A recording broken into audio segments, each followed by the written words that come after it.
Les années 1940 étaient considérées comme une période pleine d'espoir et de confiance illimitée dans le progrès et la technologie. Après des années de guerre, les gens voulaient non seulement reconstruire leurs maisons, mais aussi les rendre plus modernes, plus confortables et plus efficaces que jamais. Architectes et fabricants promettaient un nouvel avenir pour l'habitat, où chaque détail serait solidement intégré, chaque mouvement optimisé et chaque geste facilité. Le domicile devenait un laboratoire d'expérimentation pour des innovations censées révolutionner le quotidien.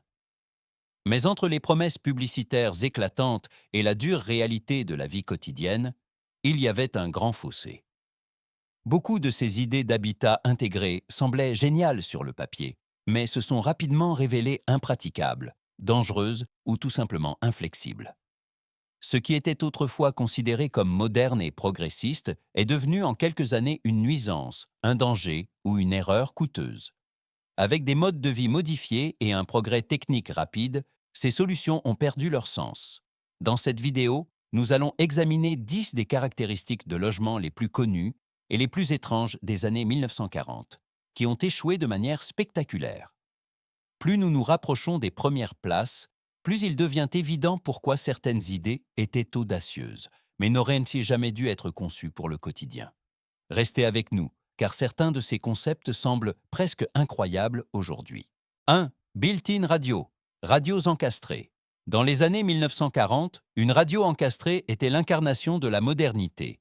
Les fabricants intégraient les appareils directement dans les murs, les armoires de cuisine ou les meubles de salon, afin que musique et information soient toujours disponibles sans avoir à installer un appareil séparé.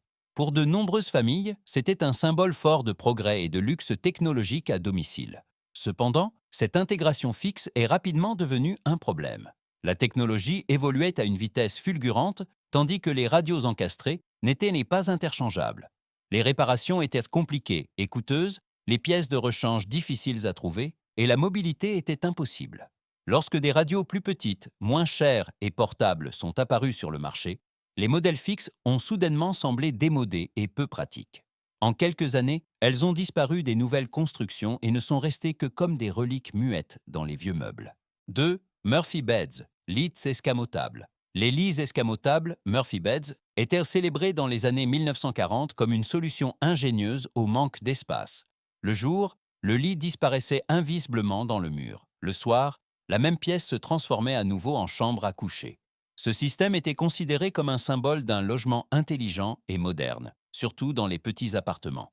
Cependant, les inconvénients sont rapidement apparus au quotidien. Le mécanisme était fragile, les ressorts perdaient leur tension avec le temps, et l'ouverture et la fermeture nécessitaient force et prudence. De plus, les grandes armoires murales occupaient une surface précieuse et limitaient fortement l'aménagement de l'espace.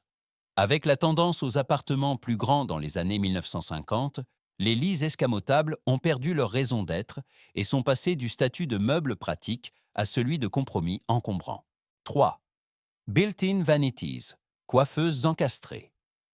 Inspirées par le glamour hollywoodien, les coiffeuses encastrées étaient, dans les années 1940, une expression d'élégance et d'un mode de vie moderne.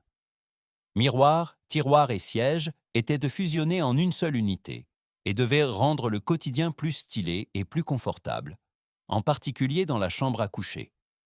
Mais là aussi, l'ombre est vite apparue. La position fixe laissait peu de marge pour les changements.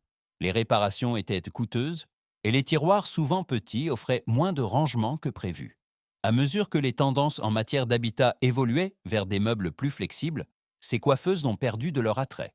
Ce qui était autrefois considéré comme luxueux a rapidement été jugé peu pratique et a disparu des concepts d'habitat moderne. 4. Fireplace kitchens, cuisines avec cheminée intégrée. Dans les années 1940, certains architectes ont tenté de combiner nostalgie et modernité en intégrant la cheminée directement dans la cuisine. L'idée semblait séduisante. Cuisiner au feu de bois tout en chauffant la pièce, un retour à la convivialité d'antan dans une maison moderne. En réalité, ce concept s'est avéré peu pratique au quotidien. La fumée se répandait souvent dans la pièce, la température était difficile à contrôler, et la cendre et la suie rendaient la cuisine difficile à nettoyer. Avec la montée en puissance des cuisinières à gaz et électriques, les cuisines avec cheminée ont rapidement perdu leur utilité pratique et sont restées principalement comme un souvenir décoratif d'une tendance de logement mal avisée. 5. Cedar-lined closet, penderie doublée de cèdre. Le bois de cèdre était considéré dans les années 1940 comme une solution de luxe naturelle pour le rangement des vêtements. On promettait une protection contre les mites, un parfum agréable et un aspect noble qui rendait l'armoire spéciale. De nombreux propriétaires y voyaient un investissement durable dans l'ordre et la qualité. Cependant, la déception est vite apparue au quotidien. L'odeur forte était trop intense pour beaucoup, le bois était sensible à l'humidité et la protection contre les parasites était limitée. Avec le temps, ces armoires ont été considérées comme superflues plutôt que pratiques. Des solutions moins chères et plus flexibles se sont imposées, et les armoires en cèdre ont disparu des maisons modernes. 6. Inlaid bathroom accessories, accessoires de salle de bain encastrés dans le mur. Dans les années 1940, les porte-savons et porte-gobelets à brosses à dents encastrés dans les carreaux étaient censés assurer l'ordre et l'hygiène dans la salle de bain. Tout avait sa place fixe, rien ne traînait, et la salle de bain paraissait rangée et moderne. Pour beaucoup, cette solution était considérée comme particulièrement propre et durable. Mais cette durabilité même est devenue un inconvénient. L'eau s'accumulait dans les cavités, les résidus de savon et la saleté s'incrustaient, et le nettoyage était fastidieux. Avec le temps, des fissures, des décolorations et des problèmes d'hygiène sont apparus. Lorsque des accessoires amovibles et faciles à nettoyer sont devenus disponibles, les solutions de salles de bain encastrées ont presque entièrement disparu des nouvelles salles de bain. 7.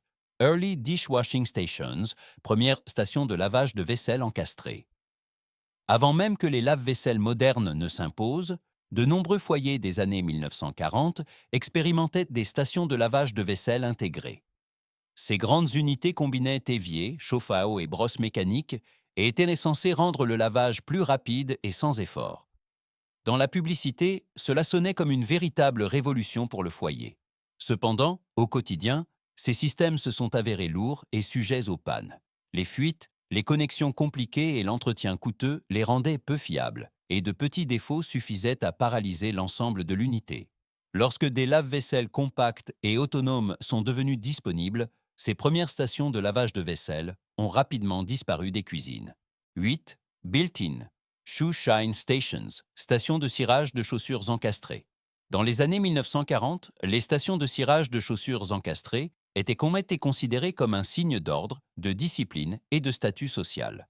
Généralement placées près de l'entrée de la maison, elles devaient garantir que les chaussures ont été menées toujours propres et soignées avant de quitter la maison.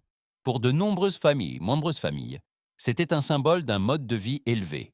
Cependant, au quotidien, ces stations se sont avérées peu pratiques. Les brosses s'usaient rapidement, le cirage salissait le sol, et les constructions fixes occupaient un espace précieux. À mesure que les habitudes vestimentaires se sont assouplies et que des kits d'entretien de chaussures portables sont devenus disponibles, ces stations ont perdu leur sens et ont disparu des maisons modernes. 9. Stove Top Deep Fryers, friteuses directement sur la cuisinière. À la fin des années 1940, les friteuses montées sur la cuisinière étaient promues comme une solution professionnelle pour la cuisine à domicile. Elles devaient faciliter et accélérer la friture de la viande, des pommes de terre ou des pâtisseries, sans nécessité d'appareils supplémentaires. Pour beaucoup, cela sonnait comme un véritable progrès en cuisine. En pratique, cependant, ces friteuses étaient dangereuses et difficiles à manipuler. L'huile chaude éclaboussait facilement. Les incendies n'étaient pas rares et le nettoyage s'avérait extrêmement fastidieux. Avec le temps, les ménages ont préféré utiliser de simples poêles ou, plus tard, des appareils électriques plus sûrs. Les friteuses fixes ont rapidement disparu des cuisines. 10. Built-in flour and sugar bins, contenants de farine et de sucre encastrés. Dans les années 1940, les contenants encastrés pour la farine et le sucre étaient considérés comme une solution de cuisine particulièrement astucieuse. Ils devaient économiser de l'espace, créer de l'ordre et faciliter la mesure des ingrédients. Beaucoup de ces contenants étaient directement intégrés dans les armoires de cuisine et donnaient l'impression d'une cuisine bien pensée et moderne. Cependant, au quotidien, les faiblesses sont rapidement apparues. L'humidité faisait s'agglomérer la farine et le sucre, les parasites y trouvaient facilement leur chemin, et le nettoyage des contenants fixes était compliqué. Avec le temps, les boîtes amovibles et hermétiques, plus hygiéniques et flexibles, se sont imposées. Ainsi, les contenants de rangement encastrés ont disparu des cuisines et sont restés comme un exemple typique d'idées de logement des années 1940, bien intentionnées mais ratées. Les idées d'habitat des années 1940 racontent une histoire fascinante d'espoir, de courage et de confiance illimitée dans le progrès. Beaucoup de ces solutions encastrées sont nées du désir sincère de rendre la vie plus simple, plus moderne et plus efficace. Mais le quotidien a montré impitoyablement qu'un foyer doit avant tout être flexible, sûr et adaptable. Ce qui était autrefois considéré comme avant-gardiste est souvent devenu un fardeau après seulement quelques années. Aujourd'hui, ces caractéristiques de logement ratés semblent presque des monuments commémoratifs d'une époque où l'on croyait que la technologie pouvait résoudre durablement tous les problèmes, à condition de l'intégrer suffisamment solidement dans les murs et les meubles. C'est précisément pourquoi elles sont si passionnantes, car elles montrent à quel point notre conception de l'habitat a changé. Certaines idées étaient en avance sur leur temps, d'autres simplement de mauvaises décisions, mais toutes font partie d'un chapitre important de l'histoire de la culture de l'habitat. Si ce voyage dans les expériences d'habitat des années 1940 vous a plu, restez avec nous et découvrez d'autres tendances oubliées, des designs curieux et des tentatives ratées surprenantes des décennies passées. Car parfois, on apprend plus de ce qui a échoué que de ce qui a perduré.